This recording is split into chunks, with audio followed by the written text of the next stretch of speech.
Joined by a 30-year veteran of the investment sector who represents 559,000 municipal employees, manages $124 billion in assets. Chump change, walking around money for you. Satish Rai is the CIO of OMERS. And it's a great day to have you because we can get breathless about the sentences that Powell says and the semicolons and the commas and where's the intonation. Your job is to manage money for the long term. Yeah. So with this in mind, that we seem to be seeing a sea change in where rates are growing, how are you thinking about this as it relates to all the assets that you manage? Well, first of all, thank you for having me. And, you know, there's a very large shift that's taking place, which I don't think society's fully transformed yet. We've had almost 20 years where interest rates were below the rate of inflation, and now we're shifting to an environment where interest rates are above the rate of inflation. And what that's meant is for 20 years, anybody who was borrowing money has benefited, and anybody that's been saving money has been hurt. And so this transition, I believe, is going to impact consumers. If you have a mortgage, it's going to impact corporations, and it's also going to impact government. So this shift that's taken place for the last 2 years, I think it's going to take much, much longer for individuals, corporations, and also governments to actually transform. That also tells me about, or tells me if I extrapolate that, you maybe have to prepare for an environment of slower growth because people take out money to build things for growth. And if that's no longer as economical, does that mean you have to prepare for a slower growth environment? Yeah, it's hard to imagine if your borrowing costs go up double, and it's not just one person, it's everybody's is happening, that you can have the same kind of growth. So whatever you anticipated for the last 10 years, you might want to say the growth, if it was 2 to 3%, it might be 1 to 2%. And that means that if you have a business model that's not perfect, you'll have a much harder time going forward. So I want to be clear that this is kind of your guiding light these days, that we are heading to this period of higher rates, perhaps slower growth, because I feel like the opinion of the market changes. It was not the opinion in January, it's perhaps the opinion in February, but you as a long-term money manager, this is your guiding principle. Yeah, and actually for savers, such as a pension plan, this is a great environment for us. Because for 20 years, we have not been able to earn a rate of return in our fixed income book that met our liabilities. And today, we can easily meet those returns because government bonds are yielding 4 to 5%, corporate bonds yielding 6 to 7%, and that's a really good outcome for us. So in many cases, what was a great return in the past, the hurdle has to be much higher for them. So you're right. So we would expect whether rates ultimately peak at a 5% or 6% doesn't really matter. What matters to us is that rates are 4% higher than they were over the last 10 years. And that has an enormous positive impact to savers. So what does that mean in terms of your strategy of where you're investing? Because you're everywhere. You're in public markets, you're in fixed income, you're private, you're in real estate. There has been this mantra over the past decade of there is no alternative to stocks. You've seen pension funds like yourselves get into venture because you're reaching for some of those returns, perhaps in the more riskier areas. Do you retrench from that and now you can just park yourself in a nice government bond? Well, no, I think, first of all, we've got a very long-term discipline. So whether rates go up or down a little bit today doesn't really matter. But we're approximately 20% in real estate. We're approximately 20% in infrastructure. We're approximately 20% in private equity. We're approximately 20% in equities and approximately 20% in corporate bonds. So we've got a very balanced. And I think the most important thing for us is, are the assets we're buying, whether it's real estate or corporate credit or equities, are they going to stand the test of time, and are they going to survive in a slower growth environment? And that's the philosophy when we walk in every single day, is how do we grow our asset book that meets our liability stream and making sure that we can pay secure pensions over 50 years. And I think that the challenge I would say that most investors are going to face is that you could have reached for the last 5-10 years.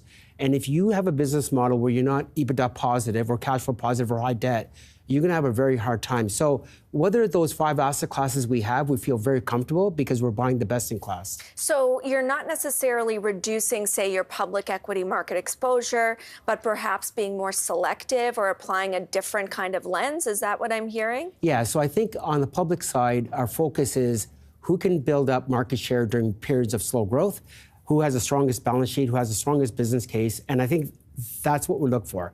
We're not looking for the next 3 weeks or the next 3 months. Remember, some of our pensioners are 17 years old and some of them are 107 years old. So we really are investing for long term, and that's one of the biggest benefits a pension plan has. I mentioned, that over the last 10 years or so, pension funds like yourself had gotten into tech investing. Omers Ventures, of course, has been very successful in that endeavor. Is that something that remains an important pillar of the strategy, or is it, again, you're just applying a different lens? Yeah, so first of all, the venture space is very important for us because it gives us a lens on what's happening in the future. We have an allocation we're very comfortable with. We expect to keep that allocation for an extended period of time. But I think what happens is that what's happening is in the past, we might have looked at 500 deals, and out of the 500 deals, we might have done 5 or 10. And today, I think the quality of those deals has to go up for us to deploy. But our commitment to ventures, our growth, is absolutely there for the many, many years to come. As we talk about this transition, one of the things that gives people who are optimists some hope or some resolve is we went through this extraordinary period when it comes to interest rates, and nothing really collapsed. There wasn't a big accident. And considering debt levels, that certainly was a concern. Is that still something that kind of keeps you up at night, or what does keep you up at night, if anything? So I think there's 2 types of crisis in what you talked about. One is what happened in 2008, one that happened in 2020. Those are where there's immediate shock and the Fed comes running and the Bank Canada comes running to help us. We don't think we're in that environment today. We think this is a slow reset where, in fact, the central banks are removing liquidity. And they're removing liquidity by raising rates. They're removing liquidity by actually selling government bonds. So this, from our point of view, is a very slow grind and burn for resetting. And that's actually plays out exceptionally well, if you're a saver. I want to emphasize this. We have transferred wealth from savers to borrowers for 20 years. And all we're doing today is normalizing that environment. And it may feel painful for the borrowers, people that are borrowing money, but for the savers, it's about time we're actually getting decent returns. Well, we're seeing all kinds of shifts. We're seeing it in the labor market. And I often lament about, central bankers, it's hard for them to be popular when they're saying, we want you to lose your jobs. We're trying to slow job growth. We want wage pressure to come down. This is a group of people that didn't see any kind of wage increases. The people that are losing value are the billionaires. So it's kind of also a shift in who's winning in this environment. And I understand inflation still very much is biting and hurts the average person. But is that a shift, that tightness in the labor market, the power of labor today, that you expect to persist? Well, if you look at the labor market, I think there's 2 types of individuals that are taking place. The first one is the job losses that are happening mostly are the ones where there's exceptional growth. And in fact, Silicon Valley is actually one of the poster children for that. We've seen Facebook let go of people. We're seeing startups let go of people. So you're seeing job losses in that space. You're actually not seeing job losses in the service sector. And those people actually deserve higher wages because they've actually been hurt for the last 5 or 10 years. So you should expect that wages for the service sector to continue to grow.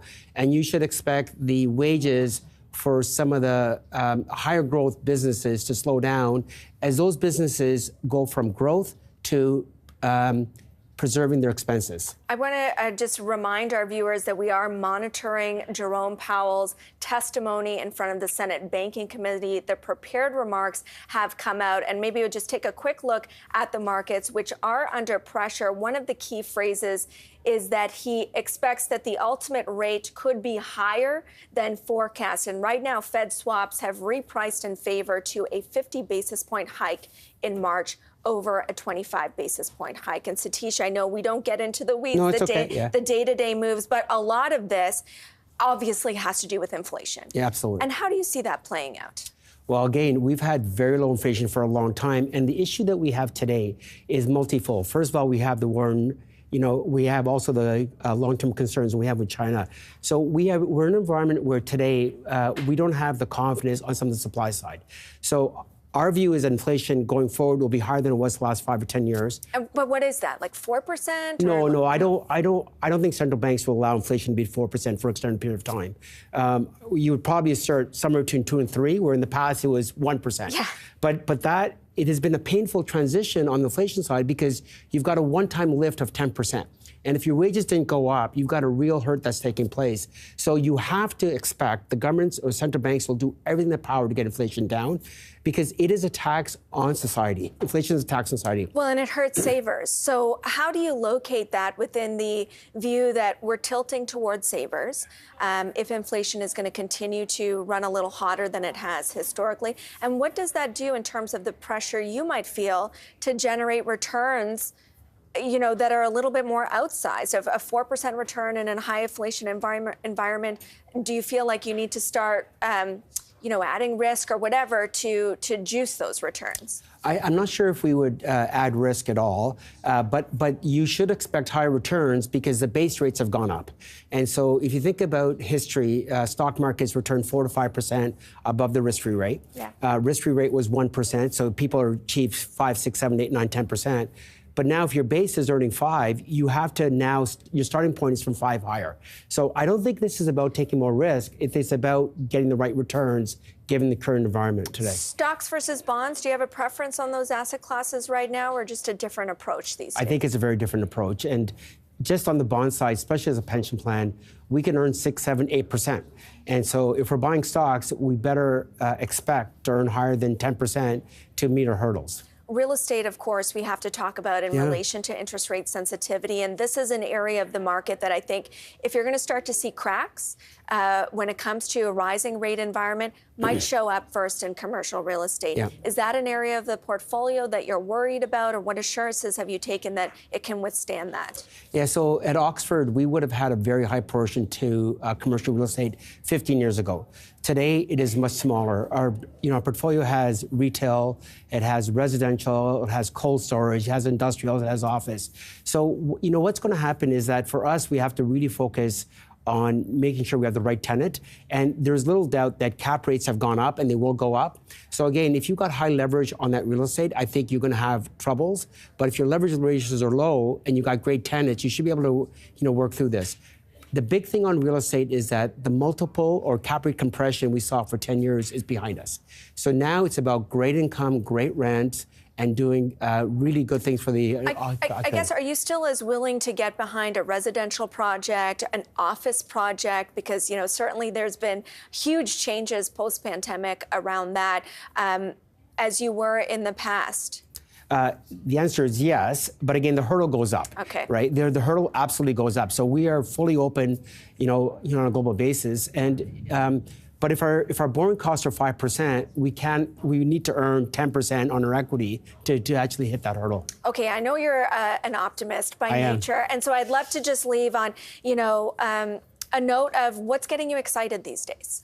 Well, if you look at society, today is a great day to invest. We've got the best environment when it comes to healthcare. We've got global opportunities. We've got technology. We've got innovation.